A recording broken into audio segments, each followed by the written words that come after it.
Hello, good morning. I am Manoj Biswakarma. Welcome you to my YouTube channel Cyber Class. Today I am going to discuss input in Java. That means how to input data from the keyboard during the time of program execution. So before going to discuss how to input data, let us discuss little about the keyboard. See the structure of the keyboard. The keyboard consists of number of keys and the keys are arranged in form of rows and columns. When you type a key from a keyboard, then computer knows the row and column position of the key from where it is typed. That's why it is known as keyboard scan matrix. Okay, because the keys are arranged in form of rows and columns. When you type a data or a key from the keyboard, a single pulse, that is the on pulse, is transferred into the computer. The single pulse is split into number of on pulse and off pulse, that is the zero, that is in form of 0 and 1. On pulse is 1 and off pulse is 0. So that is the data for the computer. So during the time of program execution, when you are going to type data from the keyboard, different classes are being involved in it. Okay, the first class which is being involved is the system class. Okay, that is the system class.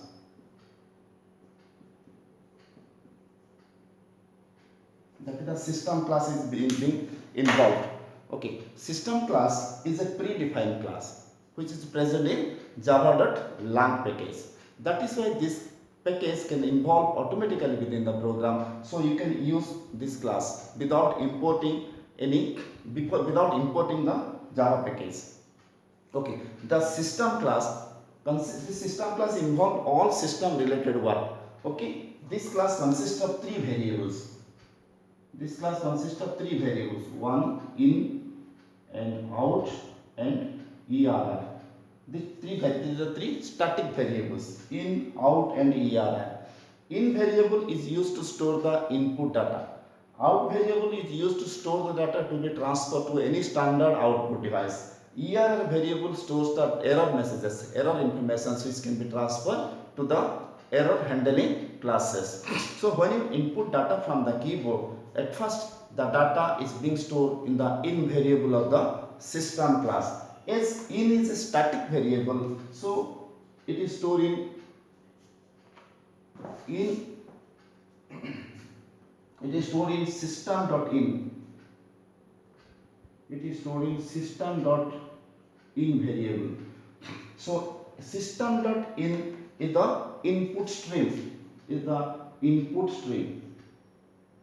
Input stream. That stream is the data source. Stream is the data source. So input stream. So at first what data you type from the keyboard are stored in the system.in variable, which is the input stream for the computer. That means the data supplied from system.in variable to the computer system. Okay, as I told, different classes are being involved when you input data from the keyboard. The first class involved is system class. Then the data is being stored in the system.in variable, and from the system.in variable the data is read by another class is known as input stream reader class. Data is read by input stream reader class. Input stream reader. That is stored by read by the input stream reader class. Okay, the input stream reader class read the data from the system.in variable, and an object of input stream reader class is formed. An object of input stream reader class is formed. That object is passed into the buffer reader class. That means the buffer reader class read the data from the input stream reader class, and an object of buffer reader class is formed. Buffer reader.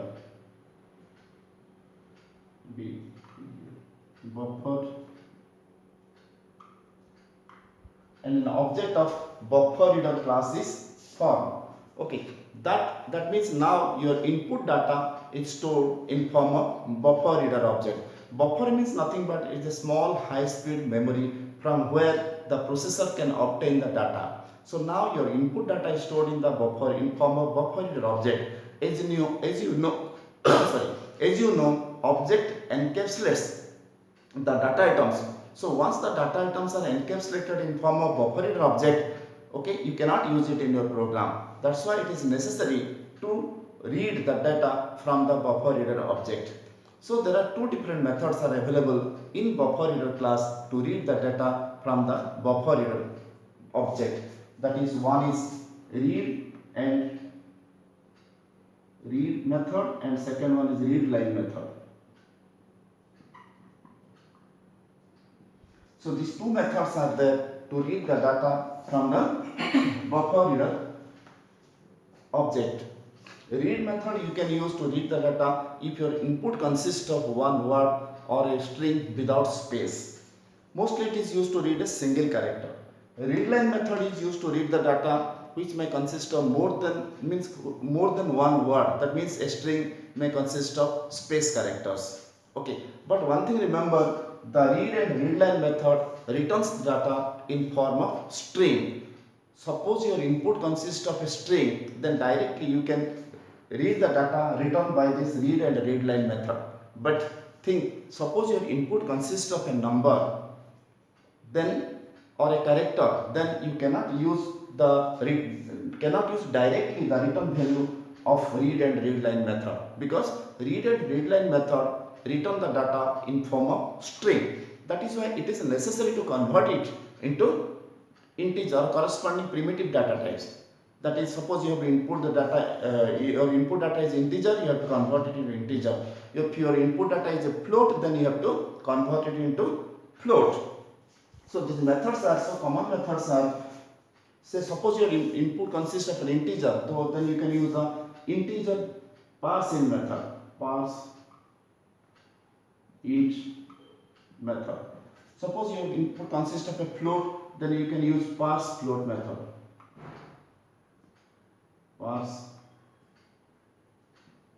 So these methods are belongs to wrapper classes, integer wrapper classes. Okay, numeric wrapper classes, that's the integer wrapper class. Okay, these methods present in this parseInt present in integer wrapper class, parseFloat present in the float wrapper class. So these methods are present in the wrapper classes. So there are so many methods, but for the timing, let us consider parseInt and parseFloat. ParseInt is used to transfer the data in form of int, and parseFloat is transfer the data from the buffer reader object in form of float. Okay, so these are the, so now what you discussed, so which classes are involved. Now we have discussed that mainly three classes are involved to input data from the keyboard. First one is the system class, second one is the input stream reader class, third one is the buffer reader class. Three classes are involved during the time of program execution. So during time of input data from the keyboard, okay, during the time of program execution. Okay, then another important thing is your system class can be present in the java.lang package, so it can be used directly in your program. But think about the input stream reader and buffer reader class. Your input stream reader and buffer reader class is present in IO package, so you cannot use them directly. So to use the input stream reader and buffer reader class, you have to import. So the input stream reader and buffer reader class is present in the IO package. So you need to import the IO package to your program so that you can use the input stream reader and buffer reader class. Import statement, the structure is like this: import java dot package is io dot star for all. This is the wildcard character star, which indicates to all, means all the classes of IO package will be imported to your program, so you can use all the classes and its methods within your program. This statement is written before the class. Okay. Then another important thing is during the time of program execution, some errors may generate. As there is user interaction, so chances of getting some input-output errors. These are the internal errors. These errors cannot be handled by the user directly. So there are different classes are there to handle the exception. To handle the input-output exception, there is a class known as IO exception. IO exception. So this is the input-output exception. So you need to transfer the errors to the IO exception or input output exception class. That can be done by using a keyword throws. So throws IO exception you have to write with each and every methods of the program. With the method headings of all methods of the program, you have to write throws IO exception. So this keyword throws IO exception will transfer the input output errors to the error handling class, that is the IO exception. So these are the classes and keywords required to input the data from the keyboard. Now discuss write the complete program for it. We will take a small program to input data from the keyboard, and the program is write a program. Let us consider this program. Input a number from the keyboard and print its square root. Question is to input a number to input a number from the keyboard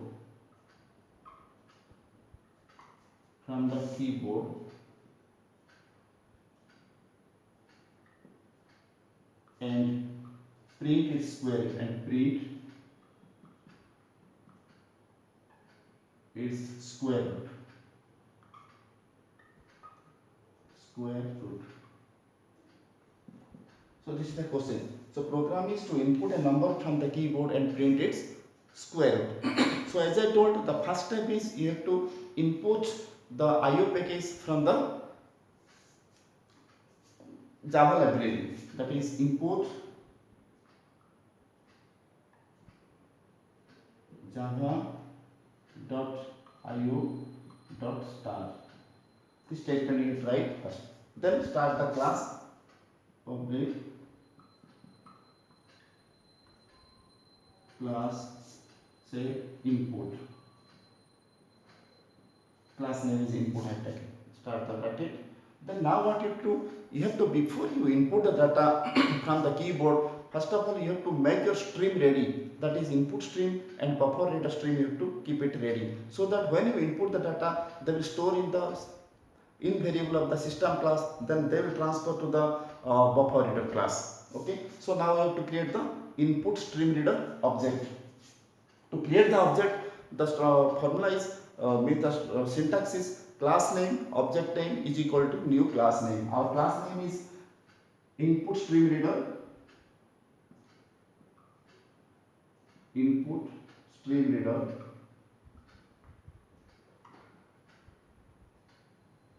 Here ISR is capital.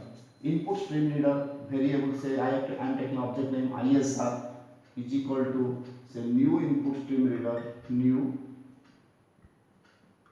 input stream reader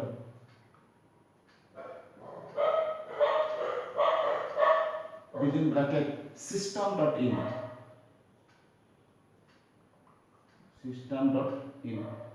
So this is in this way you can create the ISR object. Then this object is created, then this object should pass into the buffer reader class. So you write buffer reader, BUFFERED, buffer reader. Say I am taking say BRO for the buffer reader object name is equal to new buffer reader, new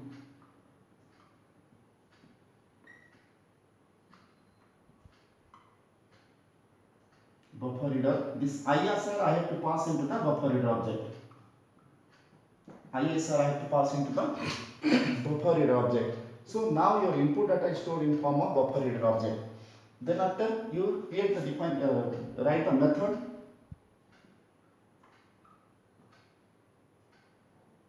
I am writing void.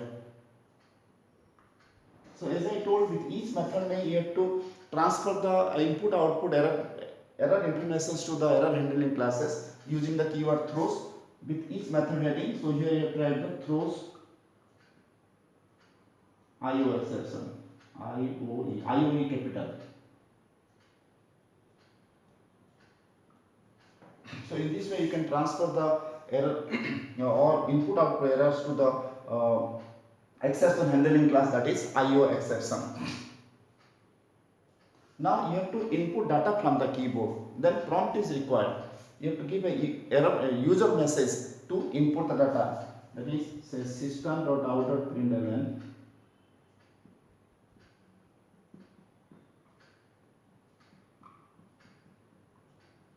system dot out dot print enter number,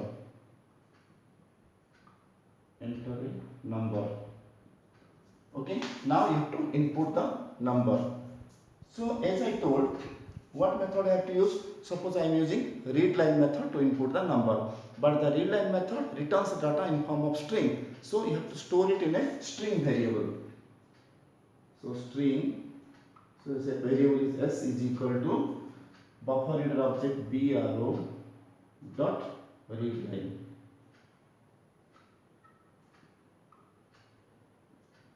bro dot read line.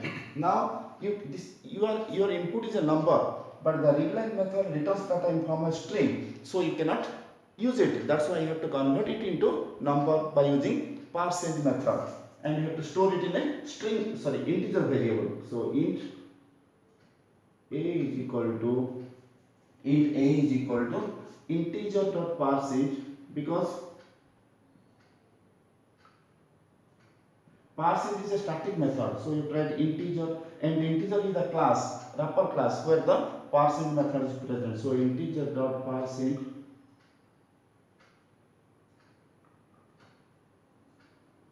s. Now the string s will convert it to integer and store it in the variable a. Now as per our question, what you do, you have to find the square root of a and print it. Now you can find the square root. When you find the square root, chances of getting the answer in double. So it is a double type. So double, say d is equal to math dot sqrt, math dot sqrt a. So in this way you can find the square root of a number and store in the variable d. Now you can print the value of the variable d. System dot out dot println d, square root is equal to square root is equal to plus d. So in this way you can print. Now close the method and now close the class. So in this way you can input data from the keyboard during the time of program execution. So once again I repeat what I have discussed today. So today we have discussed how to input data from the keyboard during the time of program execution. When you input data from the keyboard, first of all they are stored in the variable of the system class. Then the input stream, this is the input stream for the computer. This is the input stream for the computer, means input source of the computer. This input data is transferred to the read by the input stream reader class, and an object of input stream reader class is formed. This input stream reader object is passed into buffer reader class, and an object of buffer reader class is formed. Now can say your stream is prepared, your stream is ready. So when you type any data from the keyboard, they will pass into the system.in, then ISR, then buffer reader object, and data will be stored in the buffer reader object when you type data from the keyboard. So after your stream is prepared, after your stream is ready, you can type data from the keyboard. So after the two statements are executed, your stream is ready, then your prompt will come, enter a number. When you see the prompt on the screen, enter a number, obviously you are going to type a number. When you type a number from the keyboard, this number, as your stream is ready already, when you type a number from the keyboard, that number will store in the system.in variable, and from the system.in variable it will transfer to input stream reader object, means the input data will store in the input stream reader object. That input stream reader object pass into the buffer reader of class and form and buffer reader object. Now your input data is stored in form of buffer reader object, and your parseInt method, now your data is stored in the buffer reader object. Now your read line method will read the data from the buffer reader object and will store in the string variable s, because read line method will transfer the data in form of string. As your input consists of a number, you cannot use it. That's why it is necessary to convert it in number by using the parseInt method. The parseInt method will convert the string into integer and store in the variable a. So this is the variable in your program, and you can use this variable Now purpose is to find the square root of number, that means to find the square root of a. Okay, so using the SQRT method, which is a method of math class, okay, you can find the square root of number, that is math.sqrt a, and the square root will store in the variable d of type double. Now we can print it, system the square root of a number is equal to t. Now we can close the method and close the class. Okay, so next class we will discuss how to use the method main. What is method main? Okay, how to use method main, what is the use of method main, we will discuss in the next video. Okay, for today, up to this for today, thank you very much. Okay, I will come with some more programs based on this input stream reader and buffer reader class. Okay, thank you, have a nice day.